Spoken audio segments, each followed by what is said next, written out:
What's good, YouTube? It's your boy Lang, man, and I'm back here with another reaction video. Sliming right now. I'm about to react to Forensic Files, and this one's called Trail by Fire.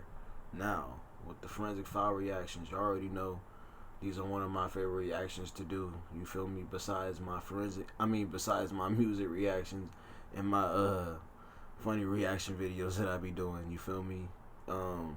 With the Forensic Files, the reason why I love them, like I like doing them like a little bit more is because I love all my reaction videos, but I'm just saying I love doing these a little bit more is because like it's real life. You feel me? Like you hear the most craziest scandalous stories. You feel me? Like for real. You feel me? Like seriously. You feel me? So with this one right here, a lot of y'all been telling me to watch it. You feel me? Like you like Lane, but you gotta react to it. You gotta react to it. So we here with it. You feel me? Y'all know. If y'all haven't, I got a playlist that I put all my Forensic File videos on and my music reactions on. Funny video, like if y'all haven't checked out like a lot of my other ones, go check those out. You feel me? They on the playlist. You feel me? And another thing, I appreciate all the love and support. You feel me over here? You feel me? Like I love everybody. You know what I'm saying? I love each and every one of y'all for real. You feel me? Like for real. Y'all the reason why I'm up right now at like 4 in the morning recording this, you feel me? But it is what it is. But let's get into this reaction slime. This that Forensic Files with that Trail by Fire. You feel me? You already know we about to chill for the next 20-25 minutes. So get your favorite drink, get your smoke, get whatever. You feel me? Because we about to chill for the next 20-30 minutes, bro. It is what it is. You feel me? But let's get it, Slime. Let's go. On a bitter, cold night, a family home went up in flames, killing one man and leaving a second person injured. A witness blamed a kerosene heater. Local investigators suspected arson. Forensic science was needed to sort through the contradictions. Was this an accident or cold-blooded murder?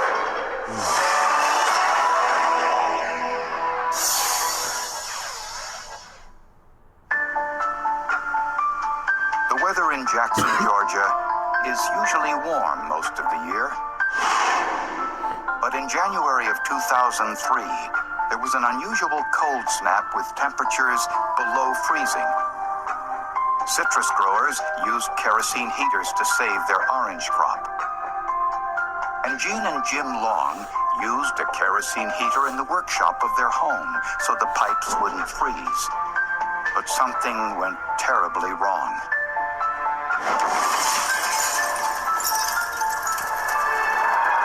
When firemen arrived, the house was totally ablaze. Gene Long had escaped the fire, but her husband Jim was trapped inside. My father-in-law came to the door to wake us. He said there's a fire at your dad's house and it's bad. It was engulfed in flames. Very shocking moment. Firemen searched the area around the home, but there was no sign that Jim had escaped. I just thought my dad would come walking out, but no. The Longs' home was attached to a workshop Jim used to store the equipment for his tree trimming business. It too was on fire. After the fire was put out, the firefighters cut through the metal siding. They found the body of 53-year-old Jim Long. Almost like disbelief that was going on at that time. Just real hard to, almost like it was a dream that you wouldn't wake up from. Jean was taken to the hospital where she was treated for minor scrapes and bruises. One of the bruises was on her chin. She told police that her husband tried to fill their kerosene heater with fuel, and then there was an explosion. He was covered in flames. She tried to put the fire out with her hands. Her gloves caught fire. In a panic, Jean said she ran from the workshop into their home to call the fire department. At the fire scene, investigators found the remnants of the kerosene heater. But the plastic fuel can was found outside the workshop door in perfect condition, inconsistent with Jean's story. And Major Mike Overby believed that the position of Jim's body was inconsistent with most fire victims. And it appeared that his legs were outstretched and his arms were above his head. It appeared to me the way someone would be positioned if they had been dragged into a particular spot or carried. That was the first thing that I noticed, that they were not in a fetal type position that you see in fires. In addition, Overby found visual evidence of pore patterns around Jim's body, the type of patterns which result from the use of an accelerant. That to him suggested that James Long had been lying on the floor and gasoline or an accelerant had been poured over him intentionally and he had been set afire. And Jim's autopsy revealed even more evidence that he was unconscious before the fire started. During Jim Long's autopsy, the medical examiner found something suspicious. There wasn't as much dirt, soot, and smoke damage in his lungs as one would expect in a fire victim. Mr. Long did not have enough of the chemicals that are found in the blood after a person dies of smoke inhalation for that to have caused his death. He had breathed some smoke. He had soot in his throat, but he had not breathed enough smoke to kill him. And Jim also suffered a fractured skull. Dr. Bill Bass, a world-famous forensic anthropologist at the University of Tennessee, was asked for his opinion. We have 3 fractures irradiating out from the same source, the source being the hole that is in the skull. That is an indication that there's been blunt force trauma there and is not due to the fire.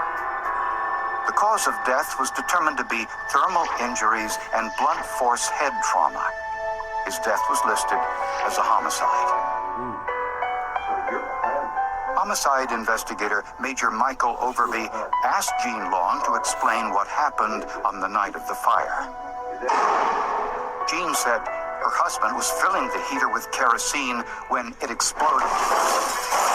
You said that he relit it inside. Well, he didn't relight it. He was refueling it. He was putting fuel in it. With what? Kerosene. With what container? It was red. Yet the red plastic fuel can was found outside the workshop. All right, how did he get back outside? And Overby noticed that Jim's arms and legs were outstretched when he was found. Underneath Jim's body were several aerosol cans. There was one under his head, there was one under his right leg, and another one up under his back. And that appeared odd. That appeared, to me, something that could be used to accelerate the damage of the body in a fire. Patterns on the concrete floor around the body were also suspicious. These are called pore patterns, right here. Absolutely nothing else on the planet makes these marks. Nothing. This is what it leaves, especially in concrete, when an accelerant such as gasoline is poured on something. You know what I mean?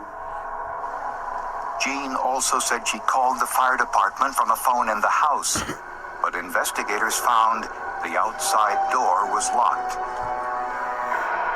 If Jean locked it on her way out, police saw this as evidence that she was in no hurry to save her husband. Her husband is on fire, burning in this building. She runs outside, but she locks the door behind her. See, to me, that's very important. You think the jury's gonna buy this? I can tell you right now, they won't.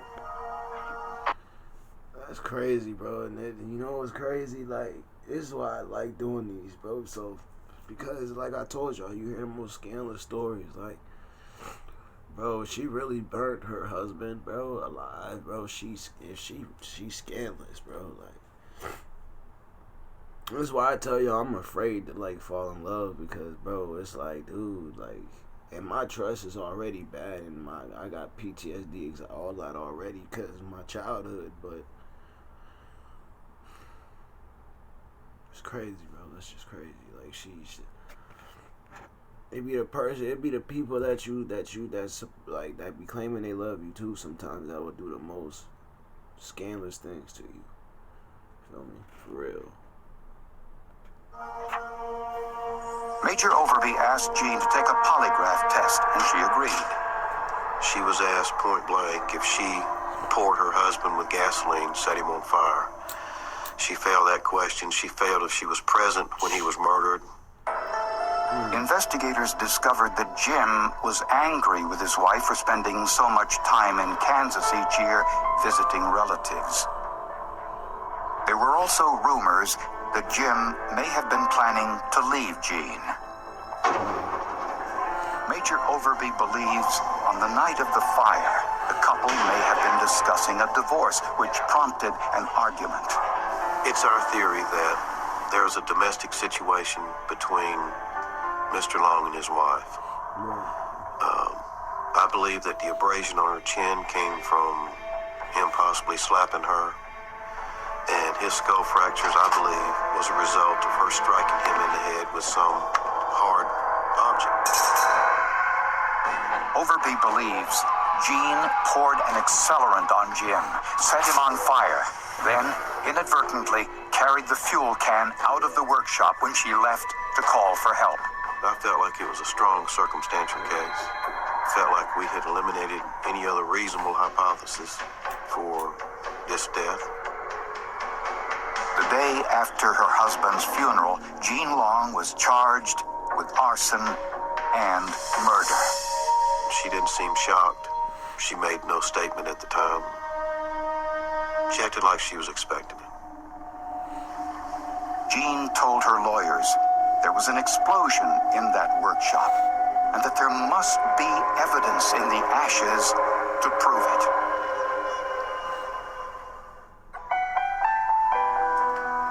Jean Long's family hired defense attorneys Wade Crumbly and Barbara Moon for what they feared would be a long, difficult trial.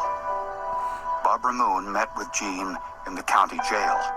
She was a very broken woman. Started just twiddling her hands and shaking unbelievably. I thought she was very genuine, and I believed in her. It's just that simple. A week later, Jean's church managed to raise the money for her bail. Wow. Jean's family insisted that her marriage to Jim was a happy one. Jim's daughter from a previous marriage agreed. I was glad he met somebody and that he was happy and that he wasn't going to be alone. Every time you seen Jim, you seen Jean. Seen one, you seen both of them. They went everywhere together. And Jean had no financial motive. Jim's life insurance amounted to less than $40,000. But local prosecutors were convinced this was an open and shut case. Her theory was she saw the opportunity to get rid of him and poured him and lit it and then made it seem, or tried to tell everyone, that it was an accident. The defense asked John Lentini, a nationally known fire investigator, for his opinion. With respect to the quality of the fire investigation, it ranks up there with the worst that I have ever seen, and I have seen a lot of bad fire investigations in my day. This was over the top. Local investigators suspected accelerants had been used to start the fire, but Lentini discovered that the workshop housed containers of fuel for Jim's tree trimming equipment. In this shop, we had vehicles, and we had tanks of acetylene, we had tanks of propane, we had containers of liquid fuels. He had chainsaws in there, lots of papers, clothing, lots of combustibles. And when it went up, it just really went up. And and Lentini disputed police claims that there were pore patterns around Jim's body. He said the heat of the fire made such a determination impossible. Once you get to full room involvement, you're going to get all kinds of patterns that are easily misinterpreted. It happens all the time. I've created them by mistake. I've created them on purpose. The homicide investigator thought that the position of Jim's body was suspicious. We felt like, from the very beginning, based on the way he was laying on his back with his arms stretched over his head and his legs straight out, that he had been placed there. But Jean had always contended that while her husband was on fire, he was flailing about. Was it possible that Jim struck his head on the metal table nearby, causing the fractured skull and knocking him unconscious? I can tell you that there is a blow to the side of the head that caused fractures. Now, who did that blow or how that blow got there, I can't tell you. Could he have fallen on the metal workbench? Yes, he could have. Lentini believes the charge of arson and murder had been a rush to judgment, and that the kerosene heater was to blame. Basically what you do is you fill this up with kerosene or diesel fuel. You throw a wick of some kind down in there. What happens when you have this lake of fire down in here is you're generating lots and lots of soot, and that soot coats the inside, and it itself will catch on fire like charcoal. So if you don't allow this thing to cool down sufficiently, that's pretty dangerous. In a surprising discovery, gas chromatography of the residue inside the heater's fuel tank identified gasoline and not kerosene. It takes more heat to ignite kerosene. Gasoline ignites at very low temperatures. The difference in flammability between gasoline and kerosene is just tremendous. And I've worked on a lot of fires where people misfuel kerosene heaters with gasoline, end up having big fires. Jean said they were using the heater outside before they moved it indoors. Since a gallon of gasoline is equivalent to 20 sticks of dynamite, when Jim poured it into the hot fuel tank, it caused an explosion, just as Jean described. The residue of gasoline inside that smudge pot was the physical evidence, and Mrs. Long's story was the eyewitness evidence. It fits together, and she couldn't have faked that part. The fuel canister found outside the workshop, which investigators found so suspicious, contained kerosene, proving it played no role in the fire. Prosecutors still believe Jean Long murdered her husband. But which version would the jury believe?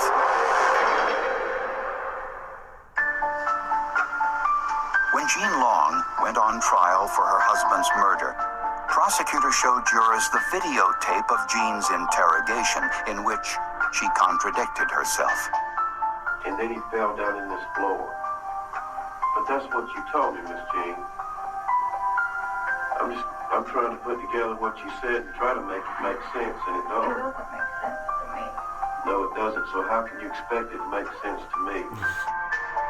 But the defense attorneys used the same tape to show something else. Major Overby employed a standard police technique when he ended the interrogation and left the room with the tape machine still running. In this situation, a suspect will often say something incriminating.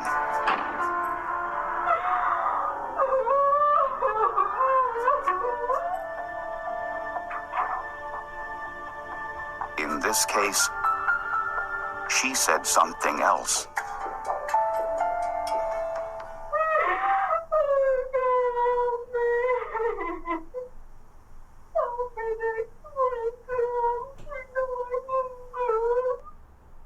What Major Overby had hoped had happened, I think, worked against him.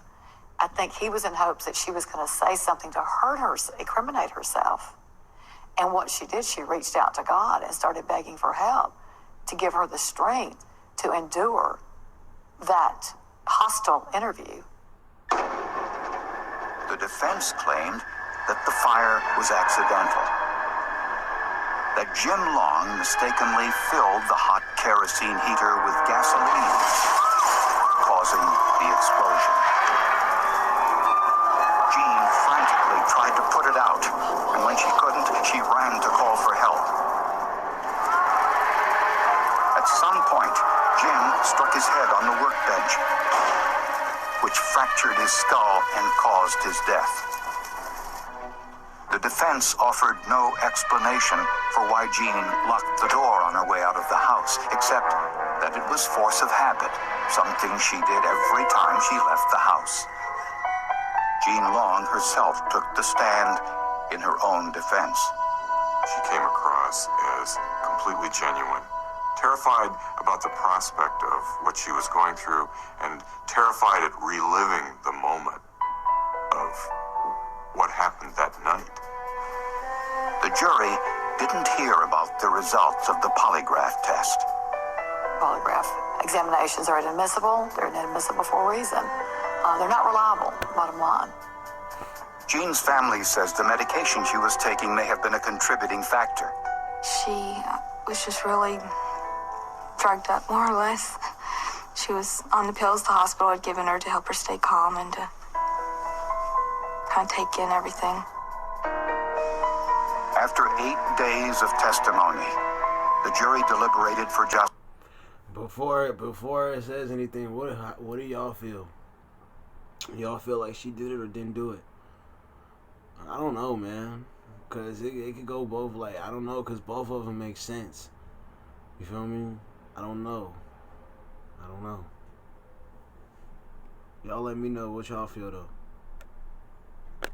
3 hours before rendering their verdict, they found Jean Long not guilty of all charges.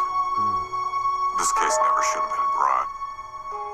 They should have consulted an expert. My training is in violent crime interpretation and crime scene interpretation and reconstruction.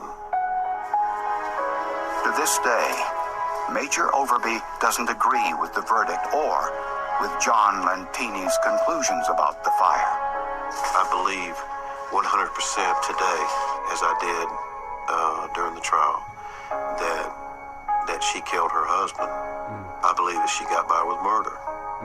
The unanswered question to me would be why the jury decided what they decided. After the trial and the not guilty verdict, Jean Long moved out of the state and is trying to put her life back together again. She's still grieving. She's finally being able to not concentrate on the trial and stuff and being able to work through her emotions. The remnants of Jim and Jean Long's house and workshop are still standing. A reminder that forensic science isn't only a tool to convict the guilty, but to protect the innocent as well. If I could keep this from happening to another family, and so other people wouldn't have to go through what we went through. What we need in our system of justice is for the state to have proof that it really is a set fire. And I'm gonna end it right there, Slime. How do y'all feel about this? You feel me? I'm not gonna lie. At first, I thought she was guilty, but when the episode got more and more, when the story got more and more, I started figuring out like she wasn't guilty. You feel me? But y'all let me know how y'all felt about this. You feel me? And hopefully, bro, they do not block this video because like for some reason, like they're back to like blocking my Forensic File episodes. Like I don't know why. You feel me? So I hope this doesn't get blocked. You feel me? But let me know how y'all felt about this. You feel me? In the comments. You feel me? I love y'all. Y'all stay safe. And I'm going to get at y'all in the next one, Slime. 1.